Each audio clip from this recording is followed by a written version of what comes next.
नमस्कार, स्वागत है आपका टेन न्यूज में और दिन भर की तमाम खबरों के साथ मैं हूं आरती सिंह। आगे बढ़ने से पहले आइए नजर डालते हैं आज की खास खबरों पर। बिजली के हाई वोल्टेज टावर पर चढ़ा सनकी युवक, उतारने में रेस्क्यू टीम के छूटे पसीने।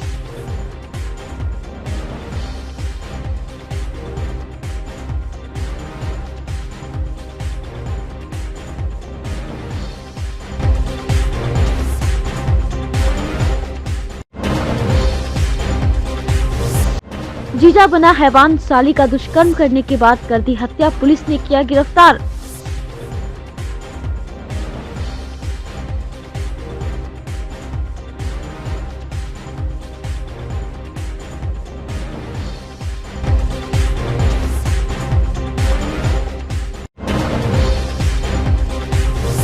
और आंखपुरवा में पीड़ित को न्याय के लिए निकाला गया आक्रोश मार्च, कहा आंख के बदले चाहिए आंख।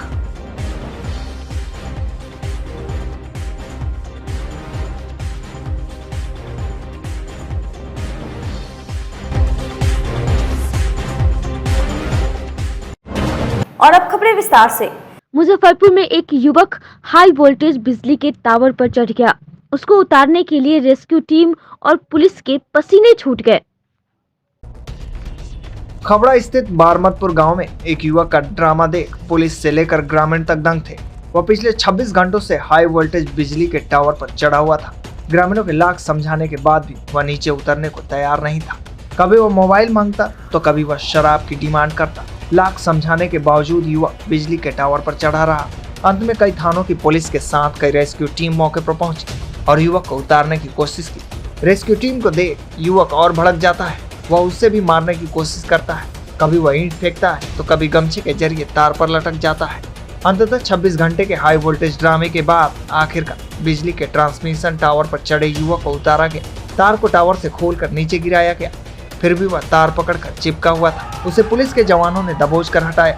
इसके बाद लोगों का आक्रोश भड़क उठा। आक्रोशित लोगों ने रोड़ेबाजी कर उसे मारने का प्रयास किया। पुलिस के कब्जे से छीनकर उसे पीटने लगे, लेकिन जवानों ने बलपूर्वक उसे कब्जे में लेते हुए पुलिस वाहन में बैठाया और लेकर तुरंत निकल गए। रोड़ेबाजी में कई पुलिसकर्मी और स्थानीय लोग आंशिक रूप से चोटिल हो गए। इसके बाद उसे पूछताछ की गई। प्रारंभिक जाँच में युवक के झारखंड के होने का पता चला। उसके परिवार के लोगों से बात हुई।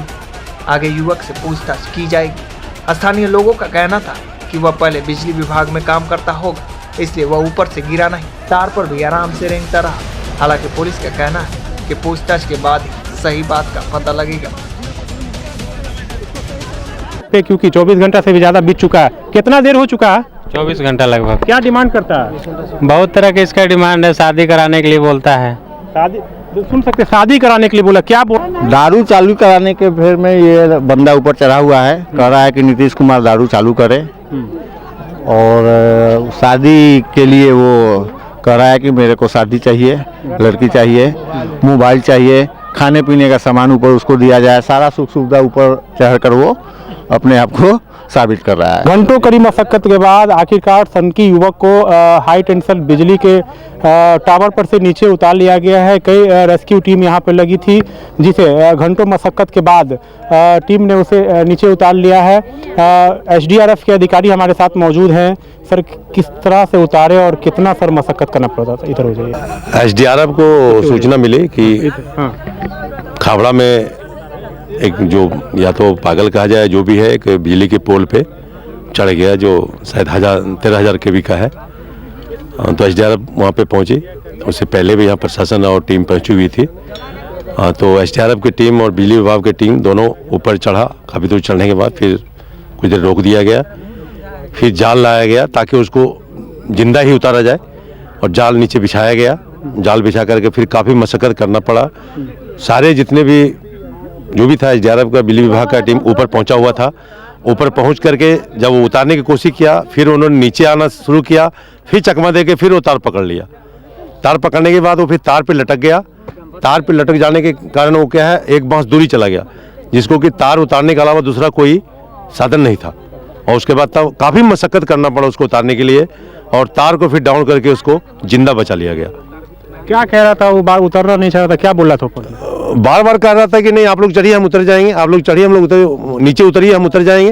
ये लोग जब नीचे उतर जाए फिर वो दूसरा रास्ता अपना ले, दूसरा टेक्निक अपना ले। कौन कौन टीम इसमें काम की?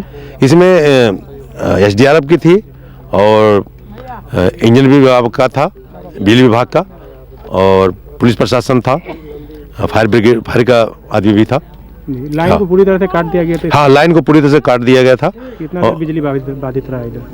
बिजली सुबह 8 बजे से ही बाधित है। बाधित है यहाँ पे। हाँ जी। पहचान वगैरह कर पाए? नहीं, उसका कोई पहचान नहीं कर पाया, अभी चला गया हॉस्पिटल में। उसका जांच होगा कि वो क्या है, पागल है या जो भी है। देखने को मिला उतरने के। हाँ, काफी पब्लिक को देखने को मोमेंट मिला, और जो भी पब्लिक रोड़ेबाजी ईटेबाजी हुआ वो पब्लिक पीछे से नहीं करना चाहिए। इनके गांव में प्रशासन आया, इस तरह का नहीं करना चाहिए। जो रोड़ेबाजी हुआ प्रशासन के ऊपर ही चलाना, प्रशासन को बचाना बहुत जरूरी था। तो टीम लीडर को आप सुन रहे थे, इनका साफ तौर पे कहना है जब युवक को नीचे उतार लिया गया तार को डाउन करके, तो पब्लिक मूवमेंट यहाँ पे हो जाता है, जमकर रोड़ेबाजी हो जाती है, पुलिस को मजबूरन लाठी चार्ज करना पड़ता है। कई लोग चोटिल हो गए, कई मीडिया कर्मी भी चोटिल हो गए, कई पुलिसकर्मी चोटिल हो गए, कई लोग भगदड़ यहाँ पर मच गया। पुलिस ने भीड़ को नियंत्रण करने के लिए लास्ट में लाठी चार्ज की। एक बार फिर से तस्वीरें आपको हम दिखाएंगे। ऊपर देखिए तस्वीरें, अभी भी रेस्क्यू टीम ऊपर काम कर रही है। जो हाई टेंशन तार है, 1,70,000 वोल्ट का जो वो तार है, उसको बांधने की कोशिश कर रही है। देखिए तस्वीरें आपके सामने। लेकिन कुछ भी कहिए, जो रेस्क्यू टीम थी वो उसका जो काम था वो काबिल तारीफ था। घंटों मशक्कत के बाद यहाँ पर रेस्क्यू करके युवक को सुरक्षित उतार लिया। कैमरा पर्सन रविकांत के साथ आमिर, डे न्यूज, बारमतपुर, मुजफ्फरपुर। कहते हैं जीजा का रिश्ता पिता के समान होता है, लेकिन वही पिता अगर दरिंदा बन जाए तो क्या होगा? एक पिता समान हैवान जीजा का ये रिपोर्ट देखिए। बुधवार को कटरा थाना इलाके के गांव में हुई लड़की की हत्याकांड का पुलिस ने खुलासा कर दिया है। लड़की की हत्या उसी के जीजा ने किया है। जानकारी के मुताबिक घर में अकेली साली के साथ बहनों ने रेप के बाद सिर पर हमला कर उसे मौत के घाट उतार दिया। इससे भी मन नहीं भरा तो दम तोड़ने के बाद भी दरिंदे जीजा ने डेड बॉडी के साथ रेप किया। पुलिस को भरमाने के लिए लूटपाट का सीन बनाया और घर में सामान को तितर बितर कर कुछ आभूषण घर से लूट ले गया। कटरा पुलिस ने ताजपुर पुलिस के सहयोग से बुधवार की देर रात मृतका के बहनोई शौकत को गिरफ्तार कर लिया है। शौकत के घर से ही मृतका का मोबाइल व जिस लोढ़ा से मारकर युवती को मौत के घाट उतारा गया, उसे भी पुलिस ने बरामद कर लिया है। मंगलवार को यह वारदात तब हुई जब युवती के परिजन उसकी भाभी की डिलीवरी के कारण दरभंगा हॉस्पिटल में थे। बुधवार को घटना की जानकारी मिलने पर पहुंची पुलिस और फॉरेंसिक टीम ने घटनास्थल की बारीकी से जांच की। दुष्कर्म के बाद लूटपाट के बावजूद पुलिस को यह मामला पच नहीं रहा था। सोने चांदी के कुछ आभूषण गायब जरूर थे, इसके बावजूद पुलिस इस पर जाकर अटक गई कि यह डकैती की घटना मामले को डाइवर्ट करने के लिए दिया गया है। पुलिस को वारदात में किसी करीबी की भूमिका पर शंका गया। छानबीन के दौरान पुलिस को यह सुराग मिला कि कुछ माह पहले मृतका के बहनोई ने सबक सिखाने की धमकी दी थी। दरअसल मृतका की बड़ी बहन उसके बहनोई के बीच अनबन चल रहा था।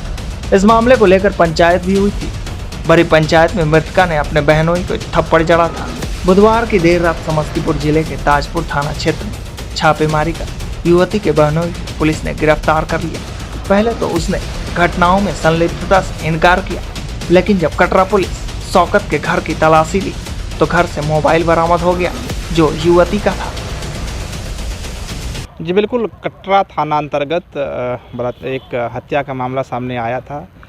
एक युवती की हत्या कर दी गई थी। इस मामले का कटरा थाना के द्वारा इसको उद्भेदन कर दिया गया है। एक व्यक्ति जो इसमें शामिल है उसकी गिरफ्तारी हुई है और कुल मिलाकर जो बात अभी तक अनुसंधान में सामने आई है कि दुष्कर्म के बाद ही इस जो युवती है इनकी हत्या की गई है। रिश्तेदार बहनोई वगैरह बताया जा रहा है। जी बिल्कुल, ये इन्होंने विश्वास का लाभ उठा करके वो युवती के घर में घुसे। युवती घर में अकेले थी और उसके बाद ये उसके बहनोई लगते हैं और विश्वास में लेकर के, झांसे में लेकर के इनके द्वारा उसके साथ बलात्कार किया गया और फिर उनकी हत्या कर दी गई। गिरफ्तार कर लिया गया? जी बिल्कुल, जो आरोपी है उसकी गिरफ्तारी कर ली गई है। जेल भेजा जा रहा है? जी बिल्कुल, हम लोग उसको साइंटिफिक इन्वेस्टिगेशन करके एविडेंसेस जो हैं वो कलेक्ट करके इनको हम लोग फॉरवर्ड कर रहे हैं। मुजफ्फरपुर आई हॉस्पिटल कांड में 1 माह से अधिक होने के बाद भी कोई कार्रवाई नहीं हो सकी। FIR दर्ज करने के बाद पुलिस इससे आगे कुछ नहीं कर सकी। अब इसे लेकर मुजफ्फरपुर में लोगों का आक्रोश बढ़ने लगा है। गुरुवार को बिहार सिविल सोसाइटी ने कार्यकर्ताओं ने आक्रोश मार्च निकाला। संस्थापक आचार्य चंद्रकिशोर पार्षद ने कहा कि हमारी 9 सूत्री मांगे हैं, जिसमें आंख के बदले आंख प्रमुख है। जिस तरह गरीब और बेसहारा लोगों की एक एक आंख गई है, उसी तरह आई हॉस्पिटल के प्रबंधन और डॉक्टरों की एक एक आंखें निकाली जाएं। इसे पीड़ितों को लगाया जाए। इसके अलावा आई हॉस्पिटल को सरकारी अस्पताल घोषित किया जाए। सरकार अपने स्तर से चलाए। राजपा के जिलाध्यक्ष मुकेश कुमार श्रीवास्तव ने कहा कि मांगों को लेकर तिरहुत प्रमंडलीय आयुक्त को ज्ञापन सौंपा जाएगा। अगर इस पर कोई कार्रवाई नहीं की गई तो व्यापक पैमाने पर आंदोलन किया जाएगा। आपको बता दें कि मुजफ्फरपुर आई हॉस्पिटल में 22 नवंबर को 65 लोगों की आंखों का ऑपरेशन किया गया था। इसमें से 15 लोगों की आंखें निकालनी पड़ी, जबकि 25 लोगों की आंखों की रोशनी चली गई थी, जिनका इलाज पहले एसकेएमसीएच और फिर आईजीएमएस में किया गया। मामले में सिविल सर्जन के बयान पर ब्रह्मपुरा थाने में एफआईआर दर्ज कराई गई थी, जिसमें अस्पताल प्रबंधन और डॉक्टरों को आरोपी बनाया गया था। लेकिन इस मामले में आगे कार्रवाई नहीं हो सकी क्योंकि जांच टीम ने डॉक्टरों को क्लीन चिट दे दिया था। ऑपरेशन थिएटर के 2 टेबल पर संक्रमण की बात लैब टेस्ट में सामने आई थी, लेकिन यह संक्रमण किसके कारण फैला, इस बिंदु पर आगे जांच नहीं हुई। मौके पर राज्य के जिलाध्यक्ष मुकेश कुमार श्रीवास्तव, समाज सेवी वैभव मिश्रा सहित सैकड़ों लोग मौजूद थे। नवंबर महीने में जो मुजफ्फरपुर आई हॉस्पिटल में 21 से 25 तारीख तक ऑपरेशन किया गया मोतियाबिंद का, उसमें अंधेपन के शिकार सैकड़ों लोग हुए हैं और दर्जनों लोगों की आंखें निकालनी पड़ी है। उसको संज्ञान में लेते हुए हम लोगों ने विभिन्न संगठनों का एक समुच्चय बनाया है, बिहार सिविल सोसाइटी, और उसके द्वारा उस घटना के विरोध में और प्रशासन की उदासीनता के विरोध में आज हम लोगों ने जन आक्रोश मार्च निकाला है। और ये हॉस्पिटल गेट से लेकर यहाँ तक हमारी मुख्य मांग है कि आप राहत देना चाहते हैं। मुख्यमंत्री ने घोषणा की, मगर यहाँ भोज खाने आए, मंगल पांडे भोज खाने आए स्वास्थ्य मंत्री, लेकिन इनकी सुध नहीं ली। अभी आप देखिए कि आधे दर्जन से ज़्यादा पेशेंट यहाँ बैठे हुए हैं जो अंधे हो गए हैं, और आप केवल पटना में बैठकर आश्वासन देते हैं। हमारी पहली मांग है कि आप आँखों के बदले हमें आँख चाहिए। आई हॉस्पिटल के प्रबंधन का एक एक आँख निकालिए, उसको आई बैंक में डालिए और उसका प्रत्यारोपण इनको किया जाए, उसके बाद राहत की हम बात करेंगे। दूसरा कि इसकी निगरानी का जो दायित्व है यहाँ के जिला स्वास्थ्य समिति पर, जिसके पदेनाध्यक्ष डीएम है, सेक्रेटरी सीएस है, उन पर भी कार्रवाई की जाए। वो कर्तव्य का पालन नहीं किए हैं। और आज हम लोग कमिश्नर से 9 सूत्री मांग लेकर के जाने वाले हैं। हम ये भी उनको कहने वाले हैं कि प्रबंधन में जितने भी लोग हैं उनको भी एफआईआर में शामिल किया जाए। अगर 1 सप्ताह के अंदर हमारे 9 सूत्री मांग को, जिसको कि ठुकराया है डीएम ने, अगर कमिश्नर नहीं मानते हैं तो चरणबद्ध आंदोलन करेंगे और आक्रोश आंदोलन करेंगे। शोर शराबा होता है तो एक बार हो जाने दो, खून खराबा होता है तो एक बार हो जाने दो, एक बार, बस एक बार लंकापुरी को दह जाने दो। ये आई हॉस्पिटल लंकापुरी है, इसका दहन जरूरी है। माननीय न्यायालय द्वारा ऑर्डर दिया हुआ 1 हफ्ता हो गया है, लेकिन अभी तक उस पर कोई कार्रवाई नहीं की गई है और अभी तक कार्रवाई नहीं हुई है। इसके लिए हम लोग आज शांति आक्रोश मार्च का आयोजन किए थे और बिहार सिविल सोसाइटी के तत्वाधान में यह शांति आक्रोश मार्च किया गया है। अगर इस पर भी प्रशासन की आंखें नहीं खुलती है, बिहार सरकार की आंखें नहीं खुलती है, तो इससे भी बड़ा उग्र आंदोलन की तैयारी कर रहे हैं हम लोग। और जिन लोगों की आंखों की रोशनी चली गई है, उन लोगों को आंख की रोशनी दिलाने के लिए, उनके आंख का प्रत्यारोपण करने के लिए हमें जो बलिदान देना होगा हम देने के लिए तैयार हैं। लेकिन उन लोगों को इंसाफ के लिए हम लोग लड़ाई लड़ रहे हैं और लड़ेंगे आगे। और इसके बाद हमारी एक डेलीगेशन जाएंगी जो माननीय कमिश्नर साहब से और डीएम साहब से मुलाकात होगी। अपनी 7 सूत्री मांगों को उनके सामने रखेंगे, जिनमें प्रमुख मांगे यही हैं कि अभियुक्तों की गिरफ्तारी हो और जिन लोगों की आंख की रोशनी चली गई है उन लोगों की आंख का प्रत्यारोपण किया जाए। और मुजफ्फरपुर आई हॉस्पिटल में जो डॉक्टरों के द्वारा, हैवान डॉक्टरों के द्वारा जो अखुरवा कांड हुआ है, जिसमें कई निर्धन परिवार के मरीजों की आंखें की रोशनी उन्होंने छीन ली है, और इसी के विरोध में आज हम ये आक्रोश मार्च निकाल रहे हैं। साथ ही साथ जिला प्रशासन, बिहार सरकार, अपने आदरणीय सांसद महोदय, आदरणीय विधायक महोदय से हम ये कहना चाह रहे हैं कि आंख के बदले हमें आंख दे दीजिए। भारत में ऐसी कई संस्थाएं हैं जो आंख डोनेट करती हैं। आप उन्हें मुआवजा के बजाय आप उसकी अगर आंखों की रोशनी अगर लौटा देते हैं तो इससे अच्छा और क्या होगा। और मुजफ्फरपुर आई हॉस्पिटल बहुत ही मतलब असंवैधानिक तरीके से ये ऑपरेशन किया है, जिसका खुद का लाइसेंस अब जब्त हो चुका है, बंद हो चुका है, ख़त्म हो चुका है। मैं चाहूँगा कि आई हॉस्पिटल को सरकारी संपत्ति में घोषित करते हुए वहाँ आय का अस्पताल सरकार के तंत्र के माध्यम से चलनी चाहिए। कोरोना काल में अपनी सेवा देने वाले मानव बल गुरुवार को चौथे दिन भी अनिश्चितकालीन धरना पर बैठे रहे, लेकिन 4 दिन बीत जाने के बाद भी जिला प्रशासन और जिला चिकित्सा पदाधिकारी के द्वारा धरने पर बैठे मानव बल का एक बार भी सुधि नहीं लिया गया, जिसके बाद सभी आक्रोशित हो गए और स्वास्थ्य मंत्री मंगल पांडे का पुतला फूंका और नारेबाजी की। संघ के मीडिया प्रभारी मानव सिंह ने कहा कि मानव बल इस बार आर पार की लड़ाई लड़ेंगे। आंदोलन चरणबद्ध तरीके से लगातार चलता रहेगा, तब भी हमारी मांग पूरी नहीं होती है तो भूख हड़ताल करेंगे और इससे भी नहीं प्रशासन माना तो हम लोग सामूहिक आत्मदाह करेंगे। पुतला दहन क्या कि हम लोगों की जो बहाली हुई थी वो 3 महीने के लिए हुई थी।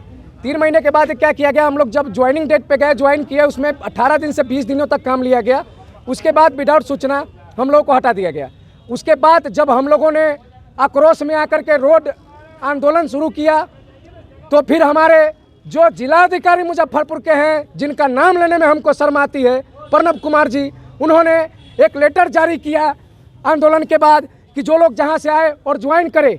जब हमारे मानव बल हमारे साथी फिर ज्वाइन करने के लिए गए, उसके अगले दिन फिर बहाली को जो है निरस्त कर दिया गया। उसके बाद हम लोगों ने हाई कोर्ट उच्च न्यायालय गया, उनकी जो आदेश आई उस आदेश को भी ये लोग मानने को तैयार नहीं है, उनकी अवहेलना करते जा रहे हैं। जो बकाया वेतन है वो लोग निष्कासित नहीं कर रहे हैं। 1 से 4 वीक का टाइम दिया गया था। उसके बाद हम लोगों ने फिर सभी को ज्ञापन दिया। ज्ञापन देने के बाद हमने बोला कि अगर हमारी मांगें पूरी नहीं होती है तो हम लोग अनिश्चितकालीन धरना पे बैठेंगे।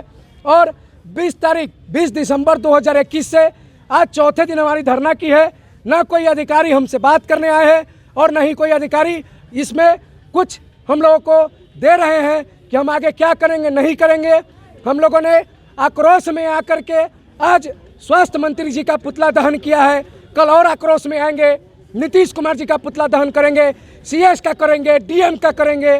पहले से तय कार्यक्रम के तहत नगर निगम के सभागार में गुरुवार को नवनियुक्त सशक्त अस्थायी समिति की बैठक आयोजित की गई। बैठक में पेयजल संकट को दूर करने, सफाई, नाला उड़ाही, नल जल योजना की प्रगति, वर्क ऑर्डर के बाद भी काम नहीं शुरू होने सहित 1 दर्जन मुद्दों पर बहस के साथ निर्णय लिया गया। मेयर इंजीनियर राकेश कुमार पिंटू ने बताया कि सशक्त स्थायी समिति की उनकी अध्यक्षता में यह पहली बैठक थी, जिसमें नगर विकास विभाग के द्वारा पक्की सराय को घनी आबादी का क्षेत्र बताते हुए वहां कूड़ा डंपिंग पॉइंट नहीं बनाए जाने के आदेश के बाद नई बाजार सब्जी मंडी को पक्की सराय ग्राउंड में शिफ्ट करने का निर्णय लिया गया।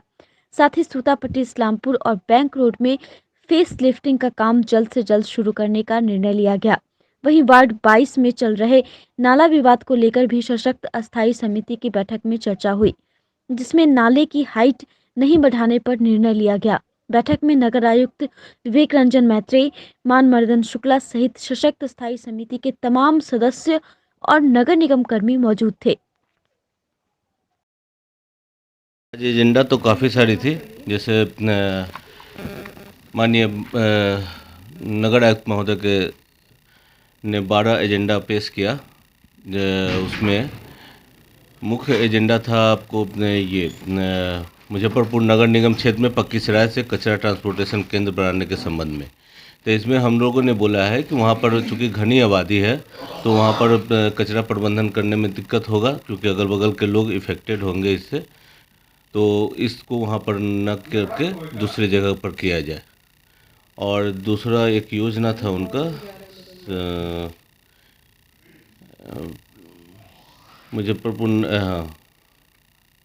हाँ, वैश्विक महामारी में कोविड में जितने भी कर्मचारी हैं उनको 15 दिनों का मूल वेतन दिया जाए, जैसे सरकार का निर्देश था।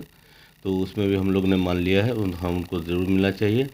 और नगर निगम सरकारी कर्मियों को 7वां वेतन जो है तो हम लोग ने पास कर दिया है कि उनको सरकार अगर राज्य सरकार चाहे तो उनको दे सकती है। हम लोग की तरफ से कोई दिक्कत नहीं है। साथ में इसमें दैनिक वेतन भोगी को भी ये किया गया है कि उनको भी MRDA के तहत जो भी दैनिक वेतन मिलता है उस वेतन पर रखा जाए। और है इसमें मुजफ्फरपुर ट्रांसपोर्टेशन वाला ये तो हो गया था। हाँ, अखाड़ा घाट पुल के दोनों तरफ में लोहे का जाल बिछाने के संबंध में। तो उसमें भी हम लोगों ने पास कर दिया है कि उसमें अच्छा तरीक़ा से जो सुंदर लगे देखने में, चूँकि अखाड़ा घाट रोड के तरफ से काफ़ी बाहर गांव से लोग आते हैं, तो देखने में भी सुंदर हो उस टाइप से लगाया जाए और मजबूत हो। और उसके बाद हम लोग का ये मुख्य एजेंडा जो था कि नगर में जल जमाव के लिए हमने कहा है उनको, फर्दो नाला के उड़ाही आप युद्ध स्तर पर करें, चाहे इसके लिए करोड़ों रुपया खर्च हो। इससे हम लोग इसको पास करते हैं कि फर्दो नाला का उड़ाही पूर्ण रूप से करें, और जिसके कारण अगले वर्ष जल जमाव की स्थिति शहरवासियों को झेलना न पड़े, और इसका टेंडर जल्द से जल्द हो जाएगा, उसमें फर्दो नाला की सफाई होगी। धन्यवाद। वार्ड 21 में जो नाला का जो निर्माण हो रहा है, हाँ जी, उस संदर्भ में आप क्या कहना है? नहीं, वार्ड 21 में जो नाला का निर्माण हो रहा था, वही मेरा कहना था कि वहाँ पर नाला का निर्माण हो, दोनों तरफ नाला का निर्माण हो, लेकिन सड़क के लेवल पर नहीं रहे। गुरुवार को बिहार विश्वविद्यालय के सेंट्रल लाइब्रेरी हॉल में एकेडमिक काउंसिल की बैठक आयोजित की गई। बैठक की अध्यक्षता कुलपति डॉक्टर प्रोफेसर हनुमान प्रसाद पांडे के द्वारा की गई। बैठक में कई महत्वपूर्ण निर्णय लिए गए, जिसमें एफिलिएशन कमेटी के द्वारा 8 कॉलेजों में पीजी की पढ़ाई जल्द ही शुरू करने, दूरस्थ शिक्षा में एमफिल की लंबित परीक्षा जल्द कराने, पीएचडी में एफिलिएटेड कॉलेजों के शिक्षकों को भी गाइड बनाने की स्वीकृति मिली। वहीं अगले वर्ष से स्नातक में सीबीसीएस सिस्टम, जिसे चॉइस बेस्ड क्यूबिक सिस्टम भी कहते हैं, शुरू करने का निर्णय लिया गया। इसके साथ ही बिहार विश्वविद्यालय के सिलेबस को अपग्रेड करने के साथ ही पाठ्यक्रम में स्थानीय घटनाओं और विभूतियों को शामिल करने का निर्णय लिया गया। आज की बैठक माननीय कुलपति हनुमान प्रसाद पांडे जी की अध्यक्षता में संपन्न हुई। सीनेट हॉल में सारे विभागाध्यक्ष, सारे डीन और सारे प्राचार्य, विश्वविद्यालय के पदाधिकारी उसमें उपस्थित थे। मैं एक पूर्व छात्र के रूप में, एक शिक्षक के रूप में, एक प्राचार्य के रूप में, एक विभिन्न पदों पर रहे हुए अपने अनुभव के आधार पे मैं छात्रों के हित में कहा कि जो सिलेबस को जितना अपडेट रखिए, जो भारत स्तर के कंपटीशन में यूपीएससी हो या बिहार स्तर के कंपटीशन में बीपीएससी में भी लड़के compete कर सकें, नेट क्वालिफाई करें। यूजीसी के द्वारा जो नेट का आयोजन पहले किया जाता था, उसको compete करें, जिससे कि बाहर के ही बच्चे बिहार में आ रहे हैं, आखिर यहाँ के बच्चे कहाँ जाएंगे, उनके लिए हम लोग को सिलेबस, हम शिक्षकों को भी आत्मचिंतन, आत्ममंथन करना चाहिए। अब विश्वविद्यालय के पदाधिकारी को भी इसमें सहयोग करना चाहिए, जो किस ढंग से छात्रों का भया दोहन नहीं हो, छात्रों को समय पर। कुलपति कहे जो नए साल में हम इस पर काम करेंगे, सिलेबस के लिए भी तुरंत डीन और हेड के भी द्वारा उसके नेतृत्व में एक कमेटी बनाएंगे, सिलेबस भी अपडेट किया जाएगा, हर जगह बच्चे को गुणात्मक शिक्षा मिले, समय से सेशन सही हो, बच्चे को समय से नामांकन हो और समय से उसको रिजल्ट मिले। हम लोग रिजल्ट देने वाला और नाम लिखने वाला मशीन बनकर न रहे। शिक्षकों के कमी पे मैं कहा जो हर कॉलेज में जहाँ डिग्री और पीजी तक पढ़ाई, वहाँ मिनिमम लंगर सिंह कॉलेज में भी विभिन्न पद पे शिक्षक नहीं है। इंग्लिश डिपार्टमेंट में एक शिक्षक हैं, पॉलिटिकल साइंस में एक शिक्षक है, और बहुत सारे विभाग मेरे यहाँ भी हैं, वहाँ शिक्षक हैं लेकिन बच्चे नहीं हैं। गुरुवार को 2 वर्षों से सदर अस्पताल परिसर में बंद पड़े नशा मुक्ति केंद्र को फिर से शुरू कर दिया गया। आपको बता दें कि कुछ दिन पहले शहीद खुदीराम केंद्रीय कारा में बंद नशेड़ी बंदियों को नशा से मुक्ति दिलाने को लेकर जेल सुपरिटेंडेंट के द्वारा सिविल सर्जन को एक आवेदन के माध्यम से नशा मुक्ति केंद्र जल्द से जल्द शुरू करने का आग्रह किया गया था। नशा मुक्ति केंद्र के शुरू होने से मरीजों को निजी नशा मुक्ति केंद्र में जाकर इलाज कराने की मजबूरी नहीं होगी। नशा मुक्ति केंद्र के संचालन के लिए मेडिसिन विभाग के डॉक्टर एस.के. पांडे और डॉक्टर गौरव कुमार की पदस्थापना की गई है। अभी फिलहाल नशा मुक्ति केंद्र में 20 बेड की व्यवस्था की गई है। अगर नशेड़ियों की संख्या बढ़ती है तो और भी बेड बढ़ाया जा सकता है। Civil surgeon doctor Vinay Kumar Sharma ने बताया कि अब नियमित नशा मुक्ति केंद्र चलेगा। वह खुद इसकी निगरानी करेंगे। नशा पान करने वाले मरीज यदि यहाँ पर आएंगे तो उनका निःशुल्क इलाज होगा और दवा भी दी जाएगी। साथ ही उनकी काउंसलिंग भी की जाएगी। इसके लिए रोस्टर जारी कर दिया गया है। हो गई है, मैंने व्यवस्था करवा, जो पुराना नशा मुक्ति केंद्र था वहाँ कोरोना टेस्ट हो रहा था पहले, तो वहाँ से हम लोग उसको शिफ्ट करवा दिए कोरोना टेस्ट को। पुराना जो वुमेंस हॉस्पिटल था, चूँकि वुमेंस हॉस्पिटल चला गया है एमसीएच बिल्डिंग में, तो वहाँ शिफ्ट करवा दिया गया कोरोना टेस्ट को और नशा मुक्ति केंद्र को पुनः चालू कर दिया गया। अभी सब मरीजों की संख्या है? अभी कोई भर्ती नहीं हुए हैं, लेकिन हमारी सारी व्यवस्था हो गई है। कोई आएगा तो उसमें भर्ती होगा। लोग स्टाफ की ड्यूटी 24 घंटे के लिए लग गई है, डॉक्टर्स की ड्यूटी लग गई है। नशेड़ियों के काउंसलिंग के लिए सर क्या कुछ व्यवस्था है? वो तो जो प्रोटोकॉल है ट्रीटमेंट का, नशा मुक्ति का, डॉक्टर जो रहेंगे उन ट्रेंड हैं, वो उसके अनुसार करेंगे ट्रीटमेंट। गुरुवार को लंगट सिंह कॉलेज के सभागार में जिला स्तरीय युवा महोत्सव का भव्य आयोजन किया गया। इस महोत्सव में सरकार द्वारा निर्धारित विभिन्न कलाओं के प्रतिभागियों ने अपनी प्रतिभा का प्रदर्शन किया।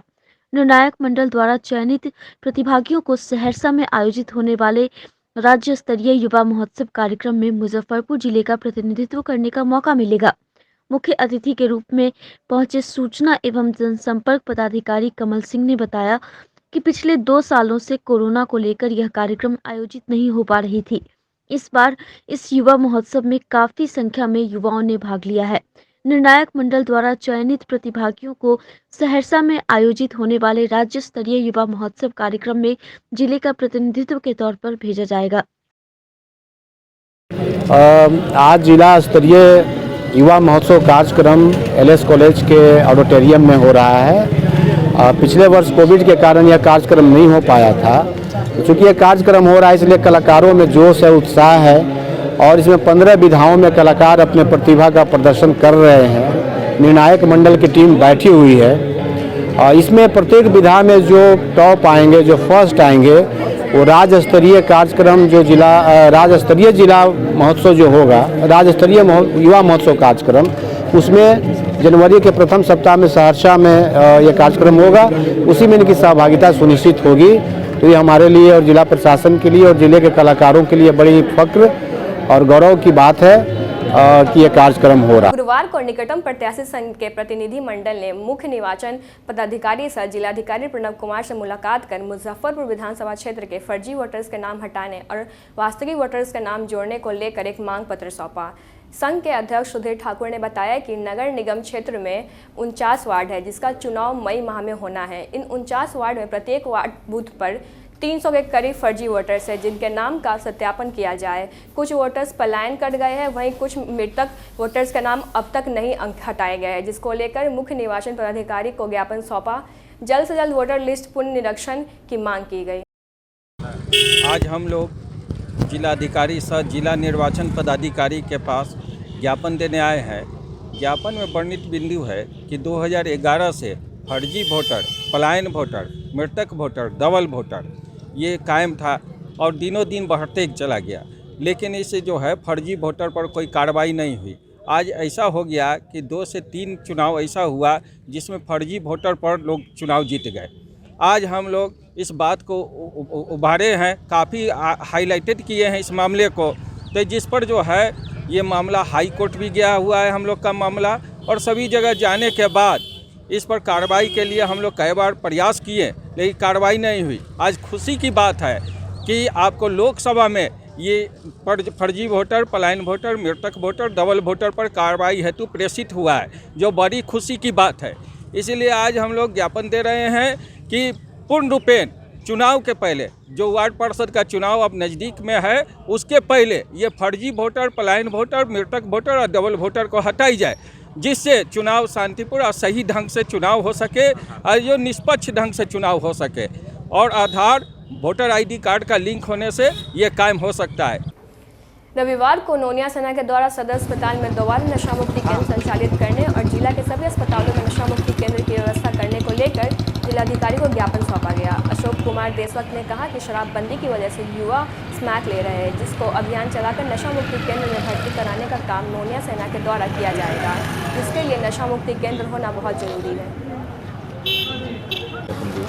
देखिए, बिहार सरकार नशा मुक्ति अभियान चला रही है शराबबंदी को लेकर के, लेकिन उससे जघन्य अपराध कर रहा है बच्चा स्मैक के पीड़ित होकर के।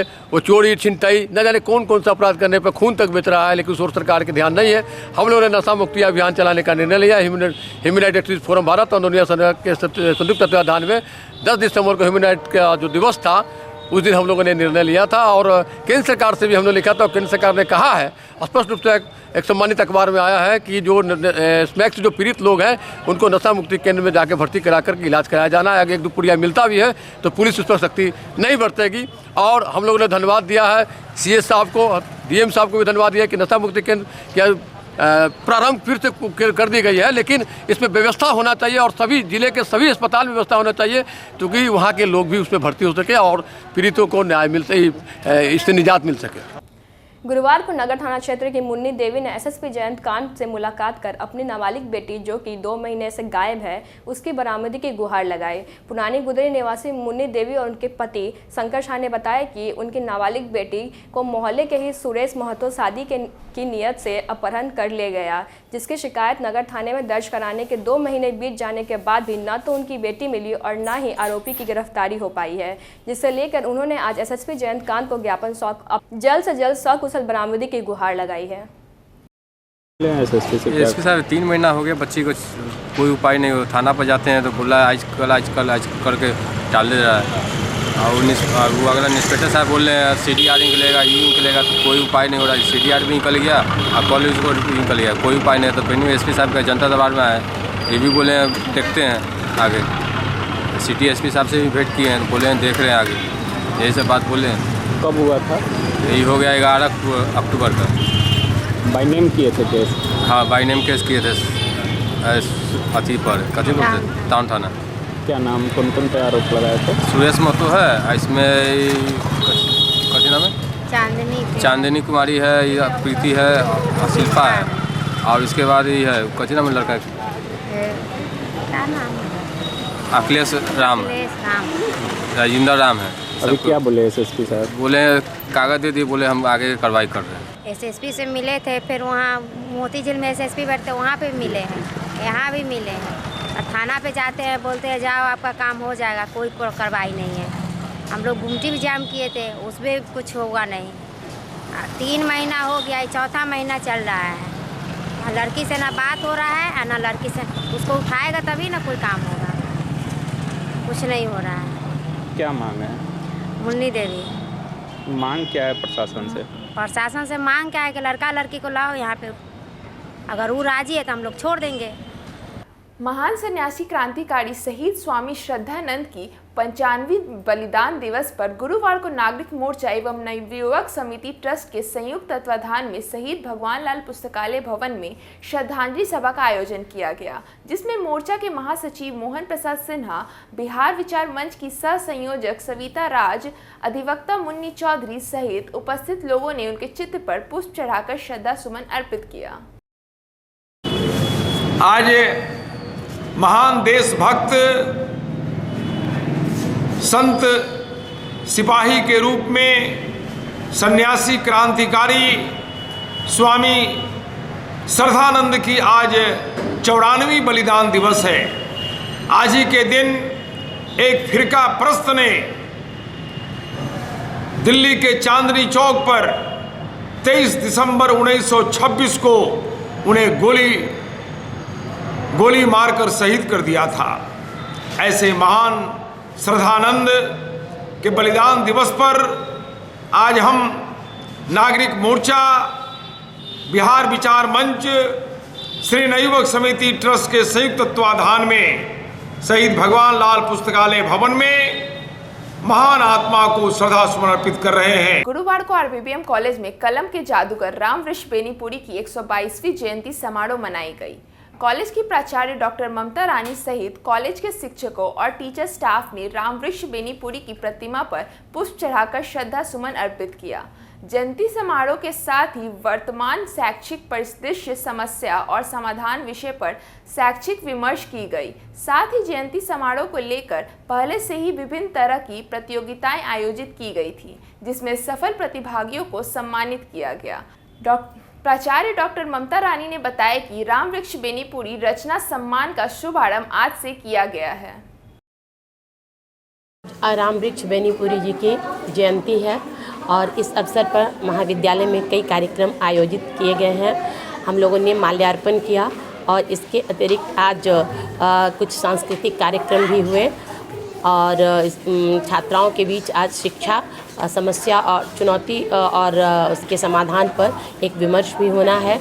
इस अवसर पर विभिन्न वक्ता हमारे यहाँ आए हैं। इस कार्यक्रम का उद्घाटन माननीय ESW श्री अजीत जी ने किया है और इस अवसर पर अनीता सिंह, जिन्होंने रामवृक्ष बेनी जी पर शोध कार्य किया, उन्होंने अपना वक्तव्य प्रस्तुत किया है। अलावे ध्रुव कुमार सिंह हैं और अनेकों लोग आए हैं जो उनके कृतित्व और व्यक्तित्व पर बोलेंगे। महाविद्यालय ने पूरे वर्ष होने वाले कार्यक्रमों के लिए आज पुरस्कार देने का निर्णय लिया है और इसके अतिरिक्त आज का विशेष आकर्षण है कि हमारे जो महाविद्यालय की 2 छात्राएं टॉपर रही हैं कला में और विज्ञान में ग्रेजुएशन लेवल पर, उनको श्री देवेश चंद्र ठाकुर जी के माता पिता के नाम पर उनके द्वारा दी गई राशि से स्कॉलरशिप प्रदान किया गया है। और इसके अतिरिक्त रामवृक्ष बेनीपुरी न्यास समिति के द्वारा भी 3 छात्राओं को प्रथम, द्वितीय और तृतीय पुरस्कार के रूप में 5,000, 3,000 और 2,000 की राशि अभी प्रदान की जाएगी, जिन्होंने रचना कर्म में अपने आप को स्थापित किया है। इसे हम लोगों ने रामवृक्ष बेनीपुरी रचना सम्मान नाम दिया है। और इसी अवसर पर शीर्षक क्या है? आत्मकथाओं में विद्यालय नामक पुस्तक चित्रंजन जी जिसके लेखक हैं, उसका भी लोकार्पण किया गया है। तो एक तरीके से ये कॉलेज डे भी हो जाता है, कॉलेज का एक बड़ा महत्वपूर्ण दिन। हम सब विभिन्न कार्यक्रमों के जरिए रामवृक्ष बेनीपुरी जी के प्रति अपनी श्रद्धांजलि अर्पित करते हैं। आज की खबरों में बस इतना ही। कल फिर मिलेंगे कुछ नई खबरों के साथ। तब तक के लिए हमारी न्यूज़ टीम को दीजिए इजाज़त। नमस्कार।